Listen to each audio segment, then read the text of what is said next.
Bueno, y esta mañana reflexionaba en el corto mensaje que envío por las mañanas sobre ya llegó el 9º mes del año, septiembre.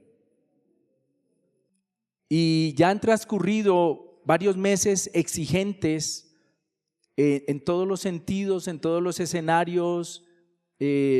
Quizá muchos de nosotros estamos lidiando momentos complejos, emocionales, familiares, económicos, y yo creo que es un buen momento para seguir tomando fuerzas en el Señor. Amén. Y este mes, precisamente, el lema, por decirlo de alguna manera, es lo lograremos. Amén. ¿Qué tal si le dices al que tienes al lado, lo lograremos? Ahora, ¿qué vamos a lograr? ¿Qué es lo que vamos a lograr?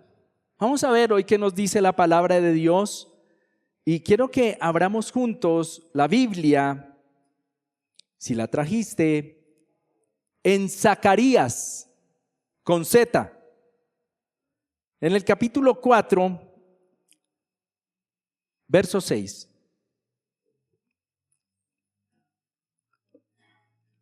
Ya está aquí al frente, acompáñame en esta lectura, por favor. Dice la palabra de nuestro buen Dios, que leemos a la gloria de Él.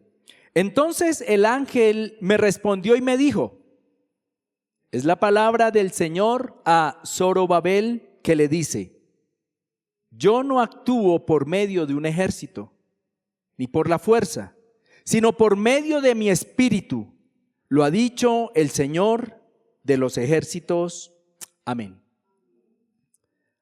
Ahora con las aplicaciones, creo que no sufrimos tanto, pero Zacarías es uno de esos libros de la Biblia que pone en aprietos a muchos.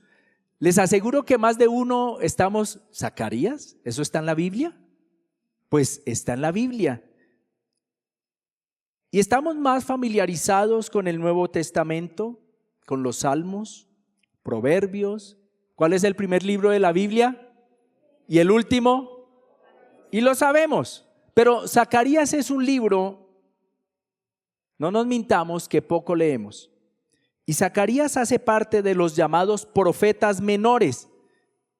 Y no es llamado profeta menor porque sea de menos importancia. Los profetas menores es un conjunto de libros que están después de los profetas mayores. Y se les llama menores por la extensión de sus libros. Son libros muy cortos. En una sentada lo lees. Y es un libro, como dije, realmente muy poco leído. Zacarías era un profeta. Y como la mayoría de los profetas, aparece en la escena histórica del pueblo judío en un momento apremiante. Cuando tú lees los profetas menores, vas a encontrar un tema recurrente. Y es que el pueblo judío estaba pasando por algún momento difícil, social, en el escenario religioso, en fin. Y Zacarías no es la excepción. Él aparece en la escena histórica del pueblo judío en un momento apremiante y fue uno de los profetas posteriores al exilio de Judá en Babilonia. Entonces, si tienes algo de geografía en tu mente, recuerda dónde está puesto Israel, ahí donde está Palestina ahora, la franja de Gaza, todo eso. Y Babilonia quedaba hacia el norte, en lo que hoy podríamos ubicar más o menos en Siria, Irak, Irán, en toda esa zona. Fue un imperio poderoso. Y era costumbre en aquellas épocas que cuando un pueblo era derrotado, las castas gobernantes, las mejores personas eran llevadas a esas tierras como un secuestro, podríamos decirlo hoy. Y este profeta es posterior al exilio de Judá en Babilonia y era miembro de la tribu de Leví. Recuerda, Leví había sido escogida por Dios como la tribu encargada del servicio y el sacerdocio en el templo. Bueno, pues Zacarías venía por esa línea. Y él sirvió en Jerusalén como sacerdote y como profeta. Zacarías entonces sirvió durante los caóticos, y ya ahorita vas a entender por qué, caóticos, confusos y difíciles días en que miles de judíos retornaron a Palestina. Se calcula que fueron más o menos 50,000 personas las que retornaron. Ahora, de pronto 50,000 personas te parece poco, pero recuerda que en aquellas épocas no habían tantos humanos como los hay ahora. Entonces 50,000 personas era una cifra bien considerable. Entonces esos judíos que estaban viviendo exiliados en Babilonia fueron obligados de alguna manera, invitados de otra manera a retornar a su tierra, a Judá. ¿Para qué? Para reconstruir su ciudad y restaurar el culto al Dios vivo y único. ¿Cuántos han estado alguna vez en un sancocho o en un asado? Levanten la mano. Ahora, quiero que piensen, sí, tendrías muy mala suerte si no has estado en uno. ¿Cuántos han enfrentado ese momento cuando al final, después de la francachela y la comilona, hay un arrume así de loza? ¿Qué les genera ese momento? Sobre todo si sabes que te tocó la loza. Y es un pequeño caos. Ahora piensa en lo que podía generar para el pueblo judío retornar a su tierra, donde todo, incluyendo el templo, estaba destruido. No era solo la loza sucia. Eran días difíciles y por eso dije caóticos, confusos. La labor de Zacarías fue desarrollada aproximadamente entre el año 520 al 530 antes de Jesucristo. Es decir, más o menos hace 2550 años se desarrolló él su tarea. Y Judá, los judíos, pon mucha atención a todos estos datos, duró en el exilio alrededor de 7 décadas. ¿Cuántas son 7 décadas? 70 largos años. Y como mínimo habían pasado 2 generaciones. O sea, como mínimo habían pasado 2 generaciones en ese exilio. Ahora piensa en eso. Muchos de nosotros ni siquiera hemos llegado a los 70. ¿Cuántos ya llegaron aquí a los 70? Ovelio se ve mucho menor. Ahí, mi mami. Claro, casi nadie. Teresita. Y más de uno, cuando llega a los 40, 50, dice, no, ya son muchos años. Ahora, piensa en 70 años en el exilio. Algunos que partieron siendo niños, ¿cómo regresaban? Viejos. Muchos murieron allá. Pero también muchos, y la gran mayoría de los que retornaban, habían nacido allá. Por eso te dije, habían pasado por lo menos 2 generaciones. Y había nacido gente, porque para los judíos es importante la multiplicación biológica. Para ellos eso es muy importante. Y todavía tú encuentras muchas familias judías muy, muy numerosas. Para ellos eso es importante, como para los musulmanes. Es decir, la gran mayoría de los que retornaban eran personas jóvenes, personas que no conocían su tierra. Muchos de los que retornaron entonces nunca habían pisado la tierra de sus ancestros. Consideremos por un momento lo que implicaría esta realidad. ¿Cómo estaría el amor por su verdadera patria? ¿No la conocían? ¿No la habían pensado? ¿No tenían redes sociales? ¿No habían imágenes? ¿No habían postales? No había nada. Lo único que sabían era por la transmisión oral. Nada más. ¿Cómo estaría su amor de patria? ¿Cómo estaría su sentido de pertenencia? Su conocimiento del Dios vivo y único. Solo escuchaban historias. ¿Cuál sería su conocimiento respecto a la manera en que se adora a este Dios? Y yo me imagino a los ancianos, ya bien ancianos, contando las historias del templo, de la majestuosidad de Jerusalén, de su río, de tantas cosas hermosas, pero eran solo historias en las que la imaginación era obligada a hacer su trabajo, pero indudablemente no era lo mismo. Entonces quiero que pienses por un momento cómo era su amor por la patria, su sentido de pertenencia. ¿Cuántos se sienten orgullosos de ser colombianos? Amén.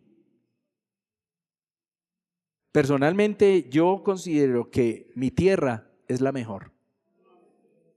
La comida es la mejor. Y claro, el que nació en otro país pensará lo mismo de su tierra. Sentido de pertenencia. Bueno, pues para estas nuevas generaciones, ¿cómo estaría ese sentido de pertenencia? Ese sentido de patriotismo. ¿Recuerdan las imágenes ahorita en esta copa de fútbol que se jugó cuando mostraron a todo un estadio en los Estados Unidos solo de color amarillo y la gente cantando el himno nacional?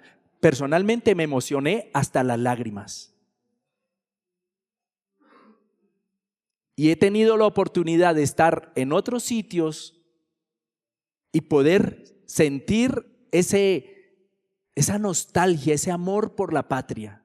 Cuando ves una bandera de Colombia, cuando escuchas, yo soy todavía de los que cuando suena el himno nacional, y me parece maravilloso. Espero que a ti también. Hay que amar a Colombia. Bueno, pues para esta gente sería, sí, suena bonito. Según los datos históricos, este profeta Zacarías nació en Babilonia. O sea, ni siquiera él había nacido en Judá. Nació en Babilonia, es decir, una realidad que también a él le tocaba de manera directa. Estaba en una tierra extraña y además era la tierra de sus captores. No era solamente que estuviera en una tierra extraña, era además la tierra de sus captores, sus costumbres, su religión, sus leyes. Y quiero que pienses por eso, estar en otra tierra y estar sometido a las costumbres de ellos. Y recordé precisamente a un muy buen amigo que es de Venezuela, se llama Xavi, y él me decía, yo no logro entender cómo ustedes comen queso con bocadillo. ¿A cuánto les gusta el queso con bocadillo? Santo Dios. Dios bendiga al que hizo esa combinación. No sé si fue estudiada o por accidente, pero él dice, ¿cómo hacen eso? Claro, él está en una tierra extraña. Zacarías y toda su gente estaba en tierra extraña, era la tierra de sus captores. Y así, sin más, simplemente les dicen, váyanse, devuélvanse a su tierra.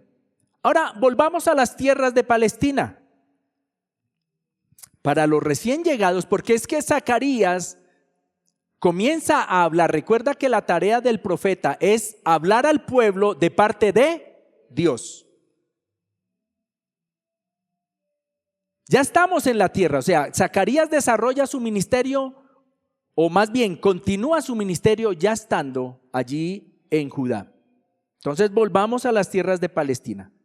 Para los recién llegados, el patriotismo, el sentido de pueblo de Dios, de comunidad, estaba paralizado y en otros era inexistente.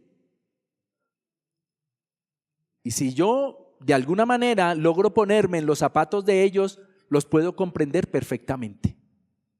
Volvamos al ejemplo de toda la loza después del sancocho. Yo no he encontrado en tantos años que ya tengo sobre esta tierra el primero que diga, listo, ¿dónde está esa loza que estoy que me la lavo? Siempre cuando se trata de esa tarea, las evasivas, las excusas, los que se hacen los dormidos, aparecen. Saben, para los que llegaron a Judá, el sentido de pueblo de Dios, de comunidad, era inexistente. Y en muchos, aunque lo tenían, estaba simplemente paralizado. Por eso el profeta tenía que hablar. Por eso te dije al principio que los profetas generalmente hablaban en un momento muy apremiante, muy exigente para el pueblo. Bueno, ¿cómo estaba el pueblo? Paralizado. Imagínate, llegas a un sitio y todo está desbaratado, todo está destruido. Más que desbaratado, destruido. Al llegar encontraron una ciudad en ruinas junto a un templo en igual estado. Y además de esto, la Biblia nos hace saber que era un tiempo donde la tierra estaba azotada por sequías y plagas. O sea, añádele al momento arquitectónico ese momento tan terrible. Habían sequías y plagas. Y recuerda, el pueblo judío era un pueblo agrícola y pastoril. Y es lógico considerar el malestar generalizado, representado en tristeza, pesimismo, apatía, desánimo. Y para nada era un buen escenario para el profeta. Como cuando llegas a una fiesta y todos tienen cara de aburridos y parece más un velorio. Quiero que pienses en eso. ¿Cómo era el ambiente en general? Como cuando perdió Colombia contra Argentina. ¿Sí recuerdas ese día? Les confieso, a mí me daba risa ver la cara de la gente, arrastrando ese hilacho de vida. Pero ahora imagínate esta gente. Su tierra estaba desolada. En medio de este panorama, Zacarías es llamado junto a otro profeta, que también lo encuentras en la Biblia, de nombre Ageo, para animar al pueblo, escúchame bien esto por favor, a reconstruirse. Hágame el favor. O sea, en medio de ese escenario, ellos tenían que animar al pueblo. Animar al pueblo. Tenían todo en contra. Y Dios les dice, necesito que animen al pueblo. Y uso el término reconstruirse en cambio de reconstruir. ¿Saben por qué? Porque se trataba también de ellos, como colectivo, como pueblo. Y también reconstruirse de manera personal. No era solamente levantar muros. No era solamente levantar un templo. No te quedes en los ladrillos. Era reconstruirse ellos como personas. Era reconstruir el patriotismo. Era reconstruir el amor por su tierra. Era reconstruir el amor por el Dios vivo. Era reconstruirse como comunidad de fe. O sea, la tarea era realmente abismal.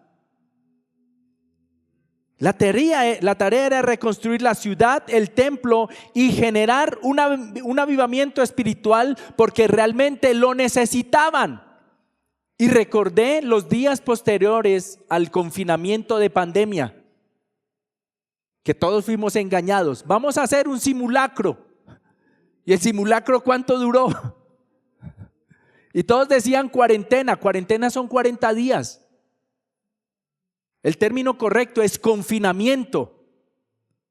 Pero yo recuerdo cuando llegamos el primer día y habían como 5 sillas aquí, 10 acá, 5 acá. Personalmente yo sentía ganas era de volver a confinarme. En serio, no, o sea, uno no sabe ni de dónde salían las ganas. ¿Saben qué necesitaba el pueblo? Un avivamiento espiritual. Dile al que tienes al lado, quizá tú necesitas un avivamiento, sonríe por lo menos. Sonríe, no estamos en un velorio.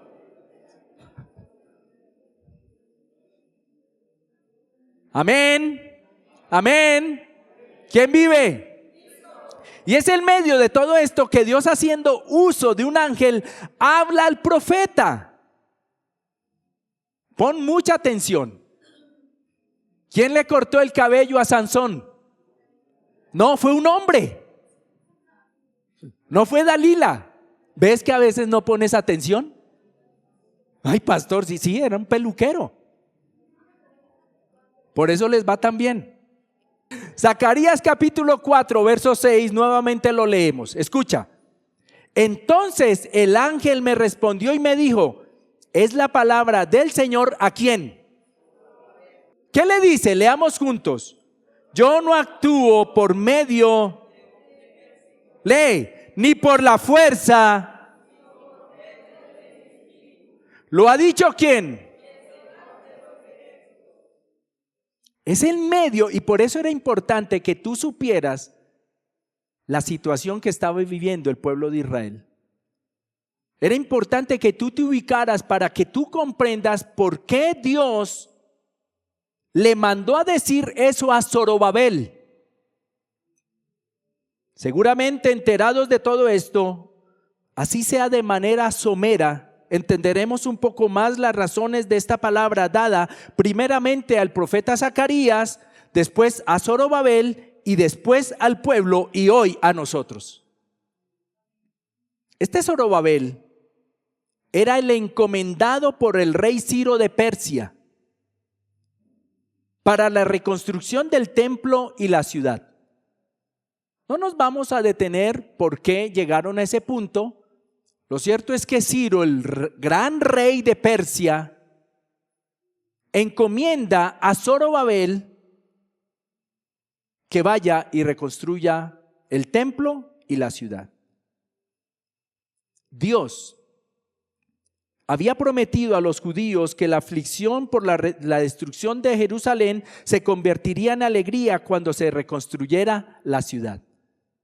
Dios ya lo había prometido. ¿Quién era Zorobabel? Zorobabel era descendiente de Jeconías, rey, oye bien esto, rey que fue llevado cautivo a Babilonia. Es decir, Zorobabel, ¿dónde creció? En Babilonia. Y era hijo de un rey. Y este Zorobabel fue encargado como gobernador para ir a esa tarea. Es más, Zorobabel está contado entre los antepasados de nuestro Salvador Jesucristo. Cuando vayas a Mateo, el primer libro del Nuevo Testamento, el primer capítulo, ahí vas a encontrar a Zorobabel. La tarea era realmente titánica. Fácilmente ellos se preguntarían de manera recurrente, que es el título de la enseñanza, que es el tema que nos ocupa este mes, pero lo hago en una pregunta: ¿lo lograremos? Yo me imagino que Zorobabel estaría pensando: ¿lo lograremos? ¿Será que vamos a poder? Y ese lo lograremos implicaba ver a un pueblo desanimado, desorientado, confundido, ignorante de muchas cosas. ¿Somos conscientes de lo siguiente o debemos serlo? ¿De qué? Por favor, escúchame. Nuestro amoroso y eterno Creador Dios siempre nos está invitando a avanzar, a crecer. Voy a volverlo a leer. Sabemos que nuestro Dios es amoroso. Sabemos que nuestro Dios es el eterno creador. Y Él siempre nos está invitando a avanzar y a crecer. Y quizá tú no eres consciente de ello. Y veo que muchos no son conscientes de ellos por la manera en que viven sus vidas. Dios espera que yo mañana sea una mejor versión de lo que soy hoy. Dios espera que yo mañana sea una mejor versión de lo que soy hoy. Y Dios espera que tú avances y crezcas en todos tus escenarios de vida. En ese avance surgen en el camino desafíos que por momentos pueden parecernos infranqueables, imposibles de lograr. Y es normal. Y quisiera pensar solo en el escenario material, que tristemente es lo que muchas veces más nos agobia, nos aprieta. Y cuando hablamos de avanzar y crecer, mucha gente está pensando en su casa, está pensando, qué sé yo, en un carro nuevo, está pensando en un mejor estatus económico. Sin embargo, puedo decirte algo. Por mi experiencia de vida, sé que el escenario económico es el más sencillo. Te lo puedo asegurar.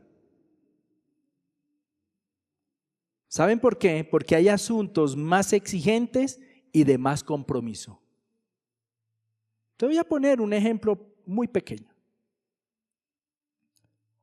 ¿Sabes por qué muchos hogares no avanzan en el escenario económico? Porque nunca se han ocupado en ser uno. Porque no hay unidad.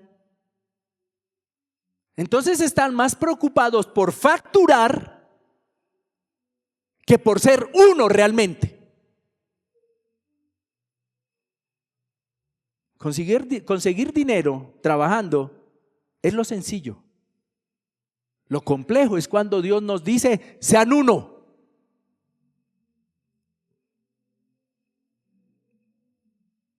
Hablo de tareas tales como mantener una vida. Hoy quiero que pienses por un momento, ¿cómo llegaste al templo? Piensa. Aparte de tarde, ¿cómo llegaste al templo? ¿Cómo llegaste? O sea, ¿cómo llegaste? ¿Con qué ánimo? ¿Con qué disposición? El lunes festivo, por eso estoy un poco así. El lunes festivo, solo, de la nada, no sé cómo, me caí de la moto, como si alguien me hubiera tirado. Y todo el peso de la moto me cayó sobre el pie izquierdo.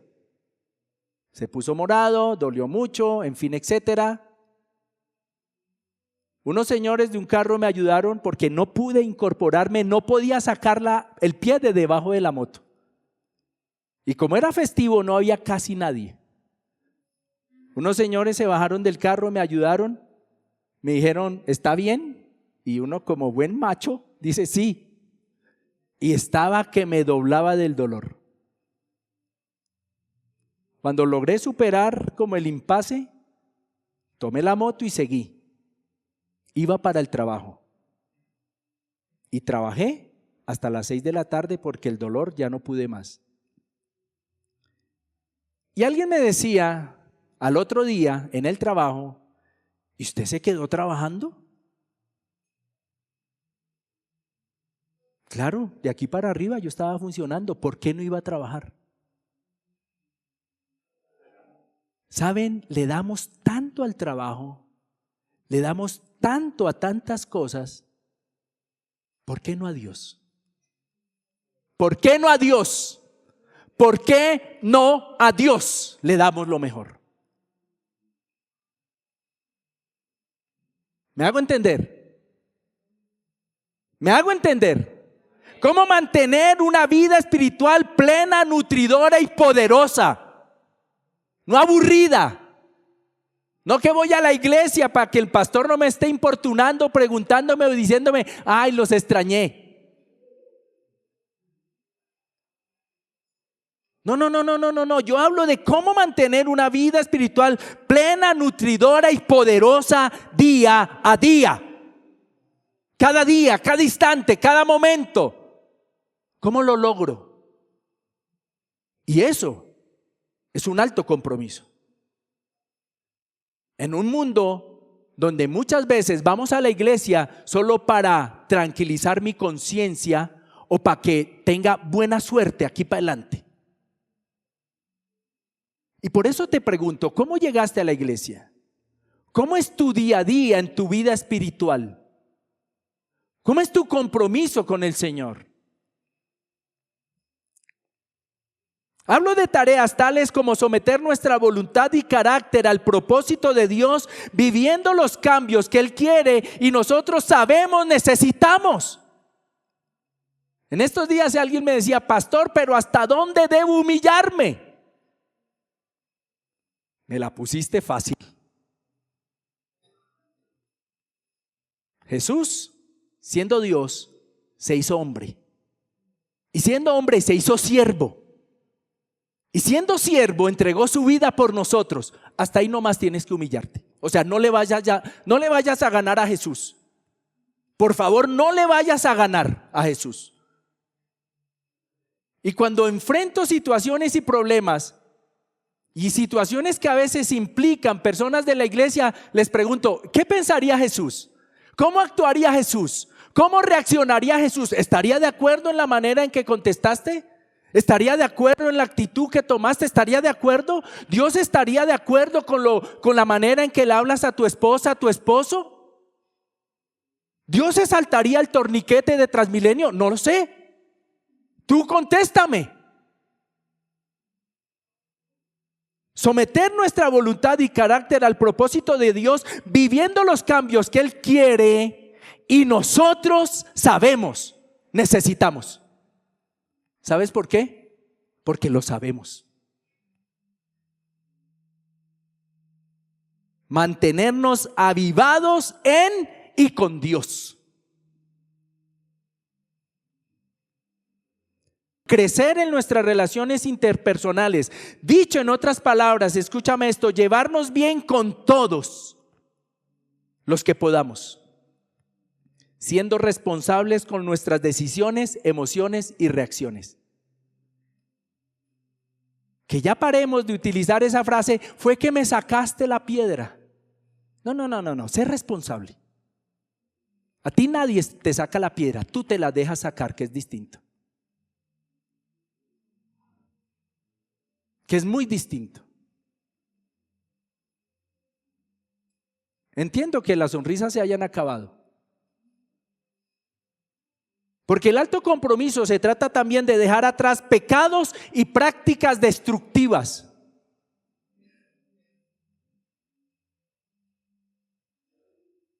Pecados que quizá nadie ve. Prácticas destructivas, dejar de mirar. Dejar de hablar, dejar de pensar asuntos, cosas que tú y yo sabemos son prácticas destructivas. Y sin más ni más, simplemente decir, dejar el pecado atrás. Dejarlo atrás. ¿Y eso qué implica? Compromiso. ¿Qué exige un alto compromiso? Mantener nuestra esperanza viva y a prueba de dificultades. ¿Sabes cuántas personas abandonan el camino del Señor porque no les salen las cosas como quieren? Porque no retornó el ser amado en 3 días como le habían dicho, porque no le mostraron el rostro del enemigo oculto, porque no le mostraron dónde estaba la guaca. Y créeme, hay gente que se acerca al Señor pensando, como aprendíamos con Laura González, que Él tiene una lámpara de Aladino y que solo es frotarla con unas oraciones, o que nuestro Dios es un tipo de cajero automático, tú metes una oración y Él te devuelve algo. ¿Cómo mantenemos viva nuestra esperanza a pesar de las dificultades? Ayer reíamos con Nancy porque tomamos un carro y el Señor llevaba una emisora y decía la emisora, ya huele a diciembre. Y anoche sí que olía en voz a diciembre. ¿Qué cantidad de gente en las calles bebiendo?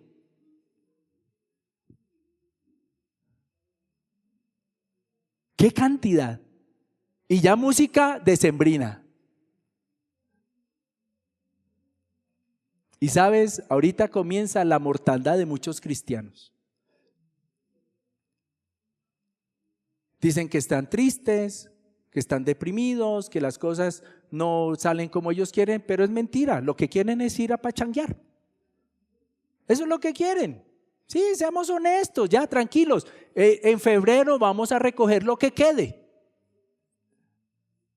Pero, ¿cómo mantenemos nuestra fe viva, nuestra esperanza viva, aún en medio de las dificultades?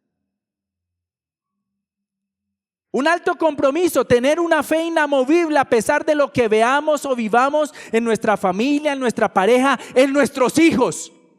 ¿Cómo mantenemos la fe viva? Crecer y trabajar por un futuro optimista.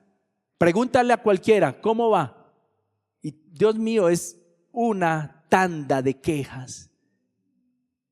Y que el gobierno, y que el cambio. Y no, imagínense. No hay agua, no hay gasolina para los aviones. ¿Cada cuánto montamos en avión como para estar preocupados por eso? ¿Hace cuánto no tomas un avión?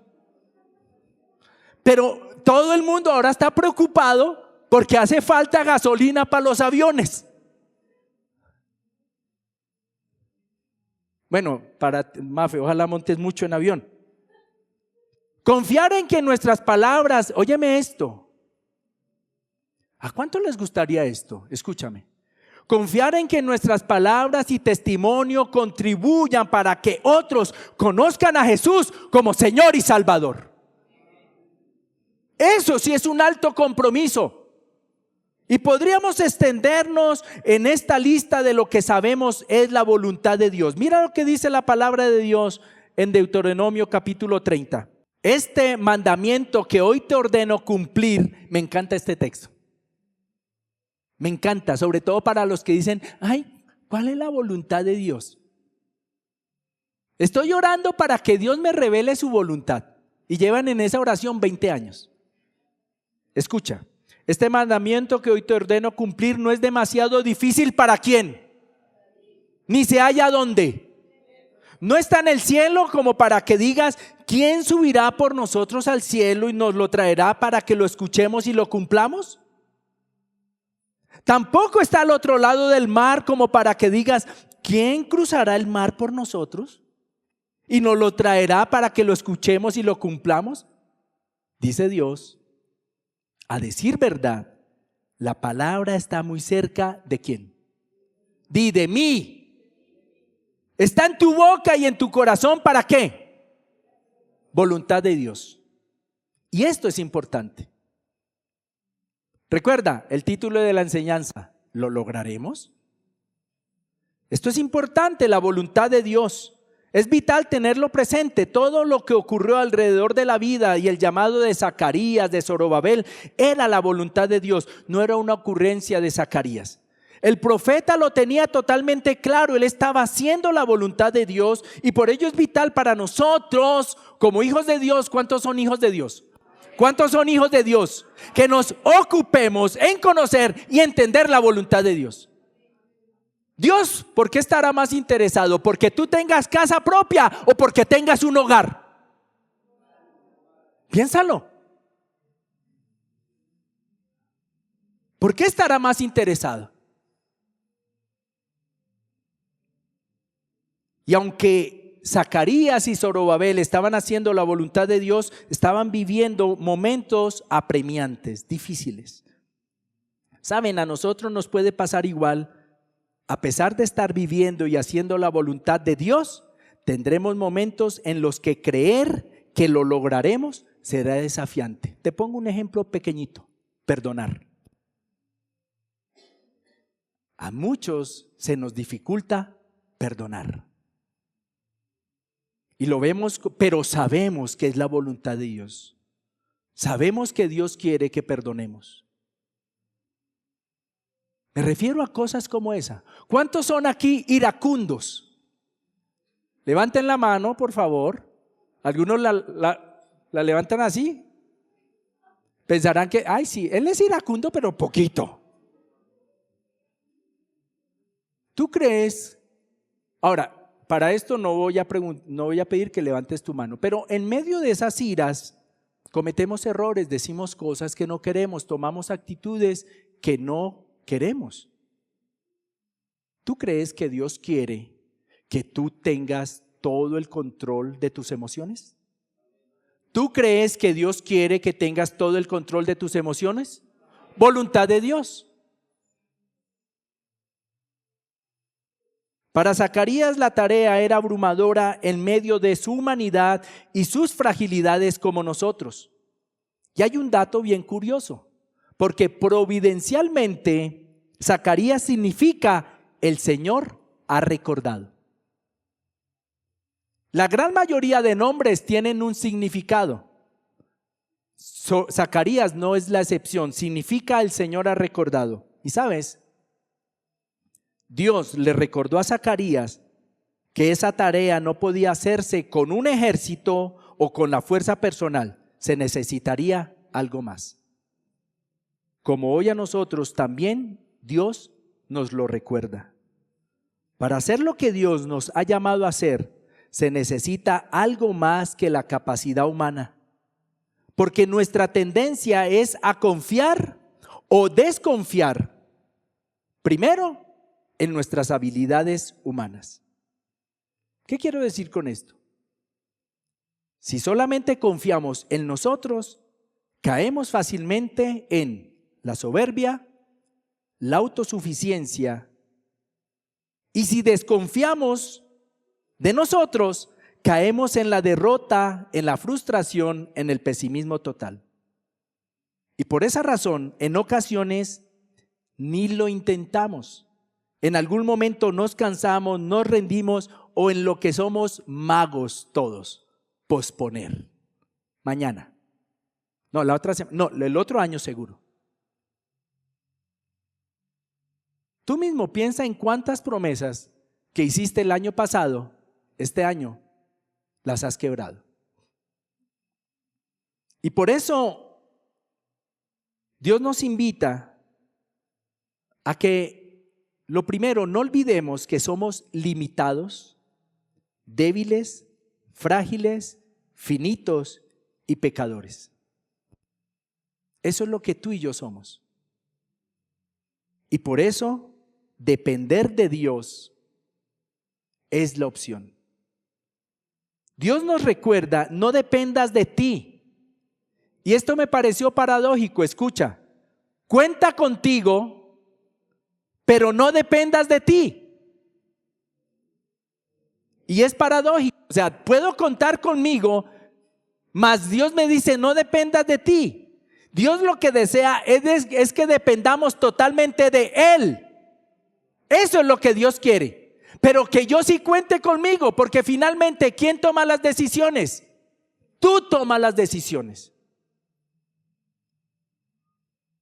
Tú tomas las decisiones. Y Dios entonces, lo primero que le dice a Zacarías y a Zorobabel es, no dependan de ustedes, porque no es ni con ejército, ni es con fuerza, sino es con mi Santo Espíritu. Y el ángel le recuerda a Zacarías que contrariamente a las fuerzas personales y colectivas, el Espíritu Santo le ayudaría en la reconstrucción.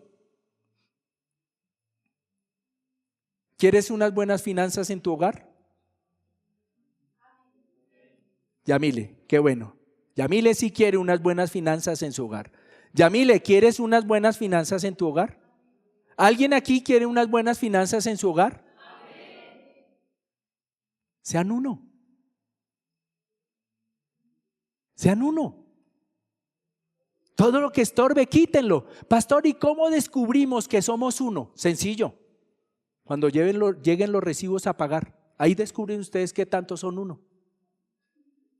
Fácil. Yo no me veo a mí mismo diciéndome, Mauro, estás gastando mucha energía. Mauro, por favor, cierra esa llave. Mauro, es que el dinero lo trae Mauro. Sencillo.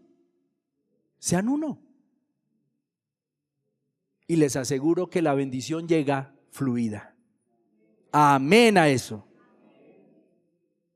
Y por eso hablo que contrariamente a lo, mira, tira todas las cuentas que quieras, todas las cuentas que quieras. Mientras no sean uno, van a tener una fuga así de enorme en su hogar. Así funciona. Por más cuentas que hagas, por más buen administrador que seas, por más trabajador que seas, no es con fuerza, no es con el poder humano, es con el Espíritu de Dios. Y en nuestras limitaciones somos volubles, emocionalistas, somos infieles. Al igual que el pueblo en tiempo de Zacarías, somos llamados a despertar espiritualmente, a mantenernos vivos, alejados de todo aquello que nos opaca espiritualmente. Es decir, todo aquello que no nos permite ese despertar, ese mantenernos en Dios. Y tú tienes que identificar qué es lo que me apoca espiritualmente. Si tú oras o si intentas leer la palabra de Dios con el celular al lado, estás haciendo mal. Porque es un tiempo Dios y tú. No, Dios, tú y el celular. ¿Y si me hacen una llamada importante? No, ¿y qué tal te mueras en ese momento? Esa sería una llamada bien importante a la presencia del Señor. Ay, Señor, es que estaba jugando, estaba viendo una serie. ¿Me hago entender? Sí, no espero que se rían de eso, se los aseguro.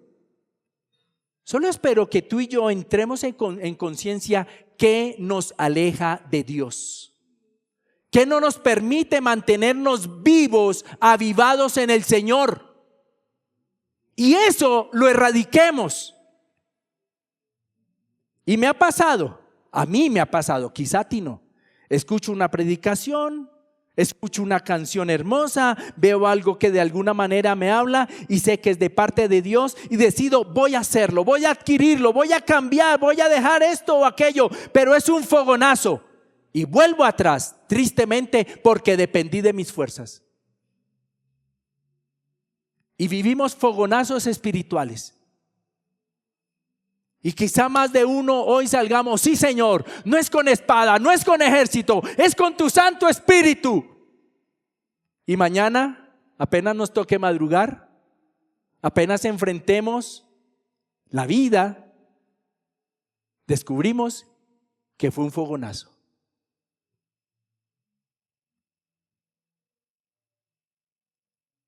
Y por eso vuelvo atrás tristemente. ¿Sabes por qué? Dependí de mis fuerzas. Estoy orando al Señor para que mis hijos vuelvan a Él, se inclinen ante Él, lo reconozcan como Señor y Salvador. Pero apenas veo que cometen una trastada, no, Señor, no. No, ya no hay nada que hacer. ¿Para qué oro? ¿Para qué pido? ¿Para qué clamo?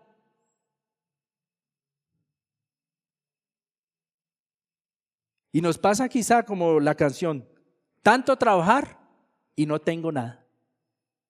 Entonces, ¿para qué sigo trabajando? ¿Para qué tengo ilusiones? ¿Para qué tengo metas?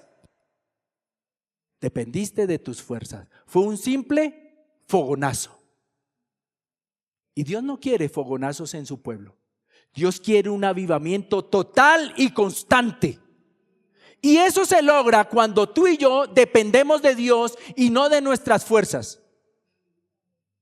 Y en eso el Espíritu Santo nos ayuda. En muchas ocasiones no lo sabemos, lo olvidamos o subvaloramos quién es el Espíritu Santo. Y Paracleto es una palabra novedosa para muchos. Y Paracleto es el nombre del Espíritu Santo dado en el Nuevo Testamento. Y no te voy a dar una clase de teología ni mucho menos. Solo quiero decirte que esta palabra Paracleto la traducimos como el que trae consuelo. Y descubrí algo maravilloso. Y podríamos pensar que consuelo apunta a alguien que seca mis lágrimas, o el que nos dice, pobrecillo, ¿cómo sufres? Sin embargo, el concepto va más allá. ¿Sabes? Me encantó esa definición. incluye la idea de hacerse fuerte conjuntamente.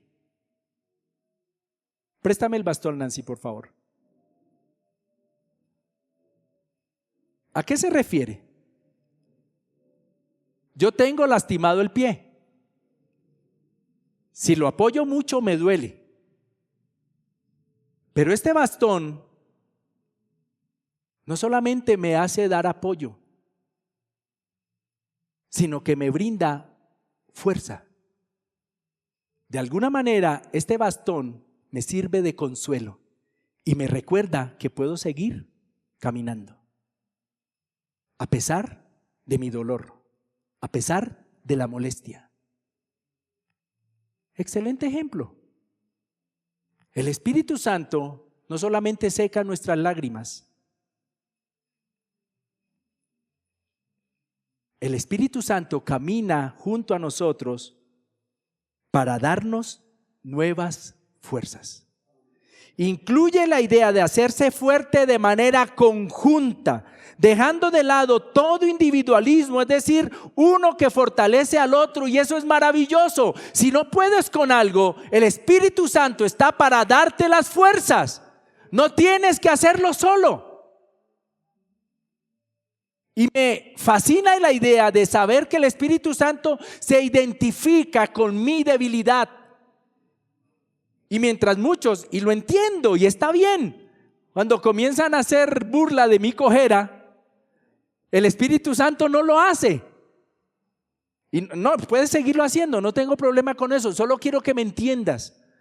Que el Espíritu Santo no se burla de tus debilidades, no las señala. El Espíritu Santo te dice, está bien, no puedes, está bien. Y eso es lo que necesito precisamente para poder actuar, que reconozcas tu debilidad, tu fragilidad, porque soy yo quien te fortalece. Además, Él es nuestro abogado. ¿Qué hace un abogado? ¿Qué hace un abogado? ¿Sí? Pero hay algo más profundo. ¿Sabes qué hace un abogado? Aboga por otro.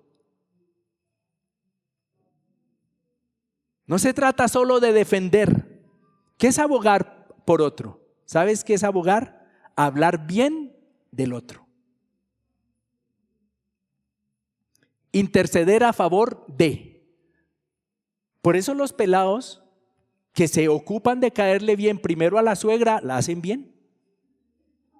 Claro, el día que la embarran, acuden a la suegra. Suegrita, mire, hable con la china. ¿Y qué hace la suegra?